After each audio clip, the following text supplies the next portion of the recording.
My dear brothers and sisters of the Southern Cameroons, brave warriors of our liberation movement, accept revolutionary greetings from me, Comrade John Ba Akuro.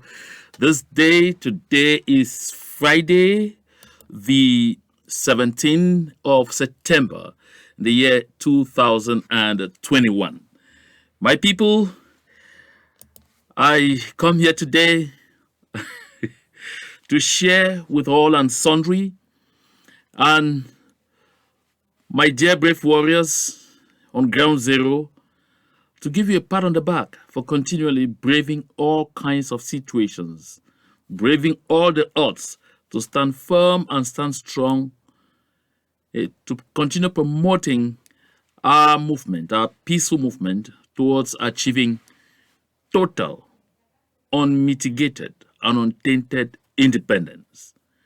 My name is John Bakuro, and today I like to talk specifically to those who are still deceiving themselves and still thinking that they can continue to stand with and fight for Mr. Paul Biya against the people of the Southern Cameroons, against the interests of the 8 million people of Southern Cameroons. Listen, there comes a time in the life of a man or a woman where you sit and tell yourself, I should take time to look back at my life, look at the decisions I have made, look at the impact of those decisions on my life at each of those moments, and ask yourself if you are on the right side of history. To those of you who still call yourself elite and are flirting with that movement or with that, some people call it a criminal organization called CPDM, take note, my dear brothers and sisters. You are deceiving yourself. Deceiving yourself seriously because Mr. Paul Biya and his group, Mr. Paul Biya and his clique, they never pay attention to whatsoever happens to you after you have given your all, after they have squeezed out of you every iota of energy you had in support of their policies, their failed policies. They don't pay you even the least attention. Not even one single moment would they call for a minute of silence to think of you, to say, yes, you paid the ultimate price for their sake. No, they don't think about it. I'm coming to that, like seriously, in this conversation. Let me begin by saying this.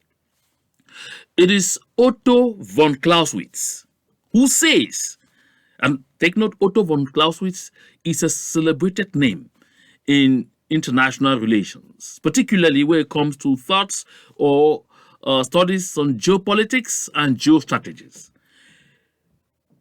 Otto von Clausewitz says, war is the continuation of politics by other means. Take note, he says war is the continuation of politics by other means. That's why I say halt the hostilities, embrace mediated talks.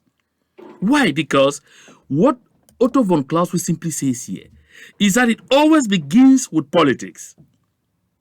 And when the politicians, because of their egos, fail to come to agreement, what do?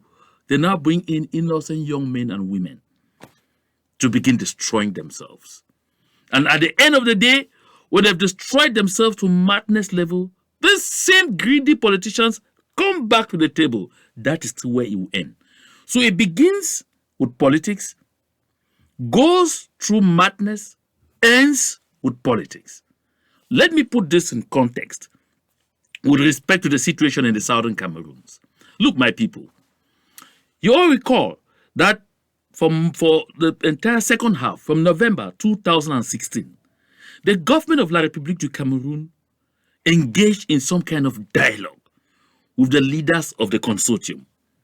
They first started talking with the lawyers, with the teachers, and then eventually, since the entire civil society came in, all the other civil society organizations, Southern Cameroons, with trade unions, in short, all guilds came together and formed the consortium.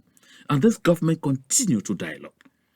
In January, when we thought that the government was not doing enough and felt that it was just a little group of people trying to spoil the peace and all whatnot, we decided on January 6, 2017, to call the first ghost towns on January 9, so that the people of the southern Cameroons, the 8 million people of the southern Cameroons, should speak with one clear language, so that Mr. Paul Biya and his court will understand that when the members of the consortium are talking, we're talking on behalf of the people of the southern Cameroons. And that is why Batasan made a statement that was described at the time by some as preposterous.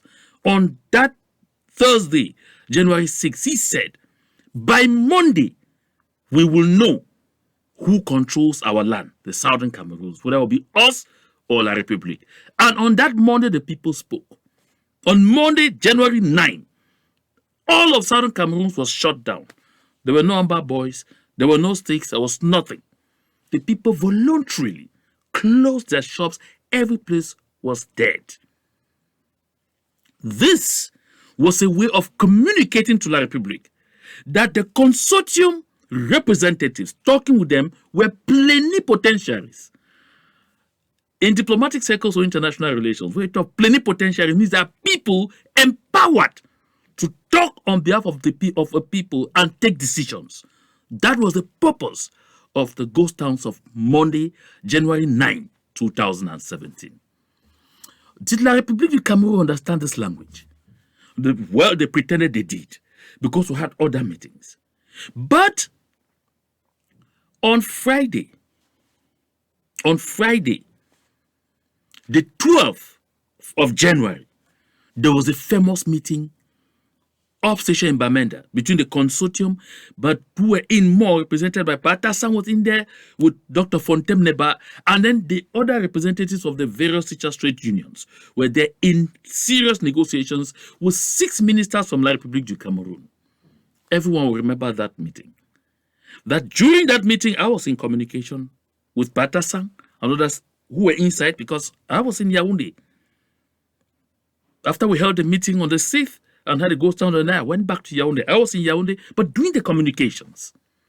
So I communicated to the people when Patasan said they were threatening them about taking them hostage. And the people, again in Bamenda, came out to prove again that these gentlemen and women sitting in that meeting are sitting there on our behalf and talking on our behalf, and you don't dare intimidate them. We all remember that at some point, Dr. Fontem had to come out of that meeting and call on the people to pray. After that, Mr. Frundi drove from his house from downtown to upstation. And we remember late barrister Ben Muna at the time came there and said that his future was behind him. And so he could soon bow. Of course, he has done so. And said, you young people bloody fight for your future. Listen, I'm seeing how it started with politics.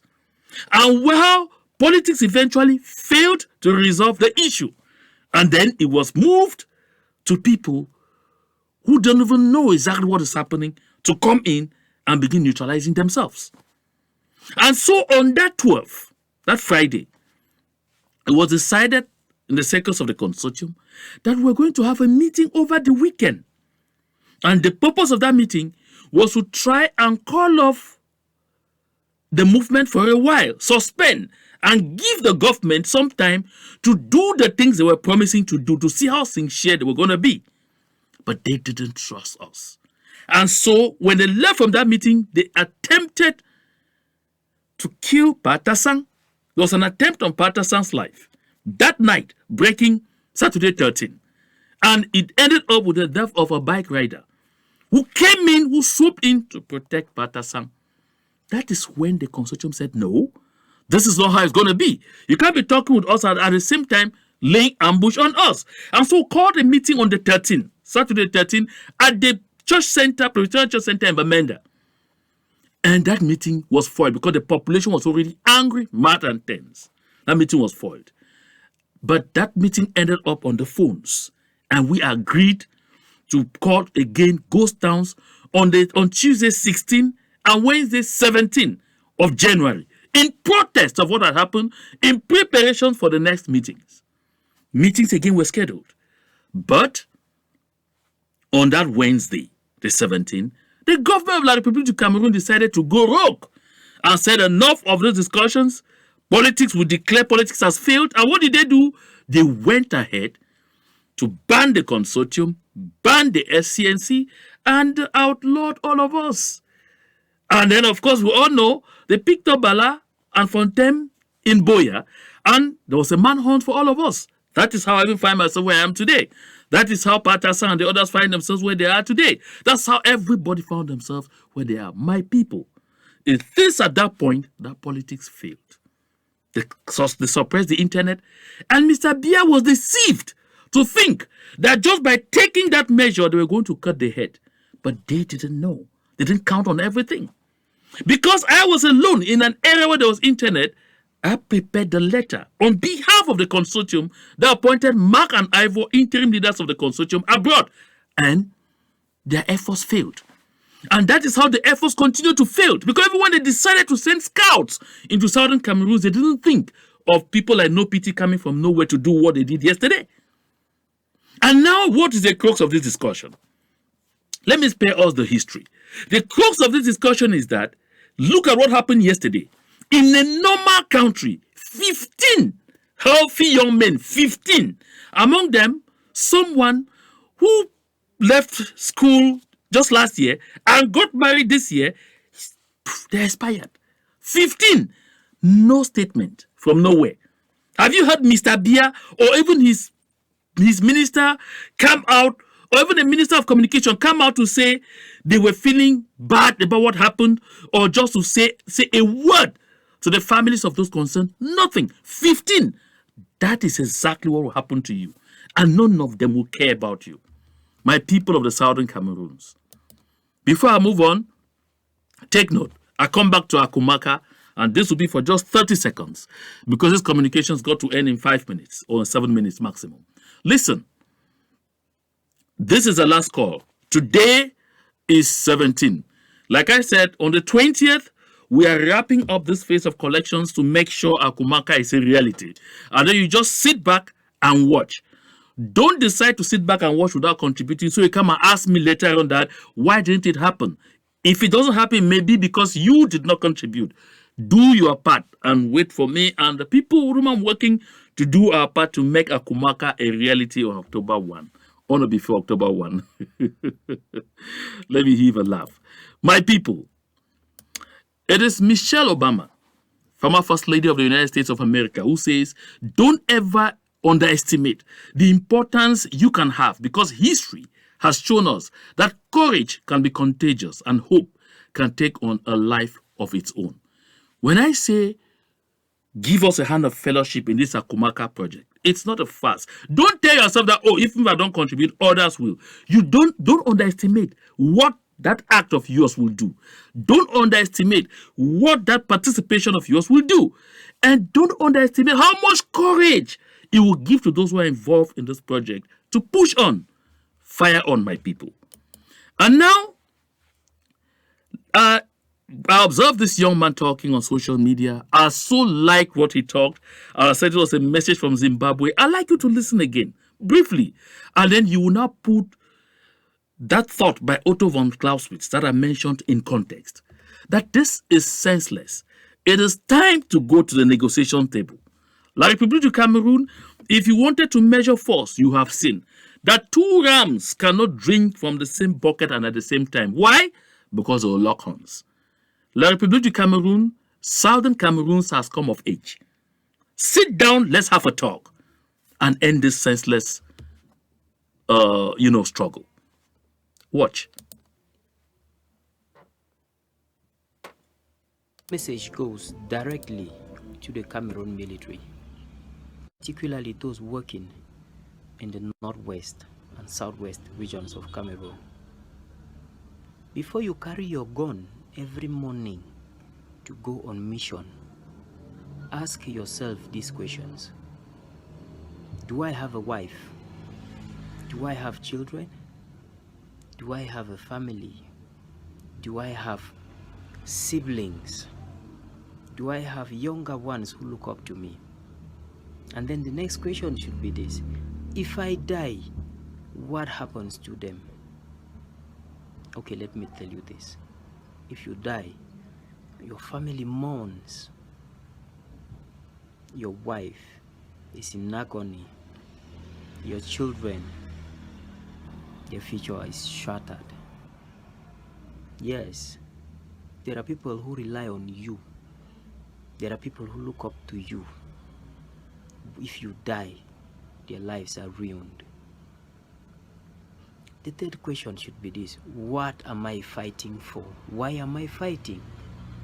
Why am I carrying a gun and going out in my own country? Why am I fighting? These are some of the questions you should ask yourself. And why I'm saying all this is because the military is able to solve Cameroon's problems within hours rather than dying. It is not a pleasant scene to see a 23-year-old boy, 22, 25, 20, 24 being shot in the streets. It is really not pleasant. Why don't we face the problems and solve them? Why don't we? I can go on and on and on and on and on. I'll let him talk all the way to the end. But I'll stop here because, this is everywhere on social media. I just wanted to take a pinch of this to put this thought by Otto von Clausewitz in context. It will end on the table of negotiation. Why allow yourself to be manipulated by old people whose future is behind them?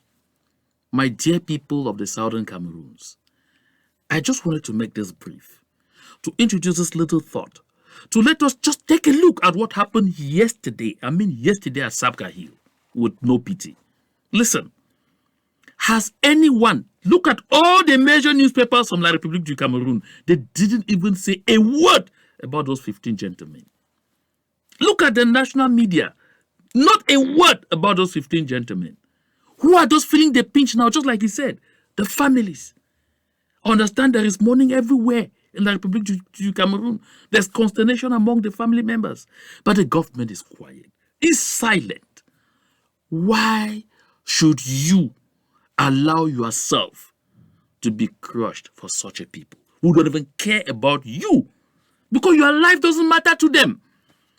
And what even disturbs me most is the situation of those Southern Cameroonians who are still with them, who are still part of Mr. Paul Biya's scouts. Listen, this is a clear message to you. When they can't even remember their own, when they can't even honor their own, would they honor you? Would they think of you? Look at the 5 delegates Indian until today. Who is talking about them? Nobody. Why should you therefore allow yourself to be manipulated? Please, this is time for you to determine to stand on the right side of history. Stand on the right side of history. Stand with the people. Stand with your people. Overwhelmingly, the people of the Southern Cameroons have demonstrated that the adventure with La République du Cameroon is over. Overwhelmingly, the people of the Southern Cameroons have decided that this adventure that started on this day, that was reinforced, yes, so that started on this day in Fumban, that this adventure is over. That this adventure that has this particular moment in Fumban, that is over. Our people have spoken over and over the years, but the voices became loudest from 2016 to this day. And every day, the volume increases. My people, choose to be on the right side of history. Choose to be on the right side of history. This message is from me, Comrade John Bakuro. I wish all of us a gentle weekend. And let's continue to support each other. Let's continue to share messages that strengthen one another. And let's continue, my people, to gird our loins and be resilient continually until we attain our objective of total and unmitigated freedom. Not that kind of freedom that will claim that, no, total and absolute independence. To God be all the glory.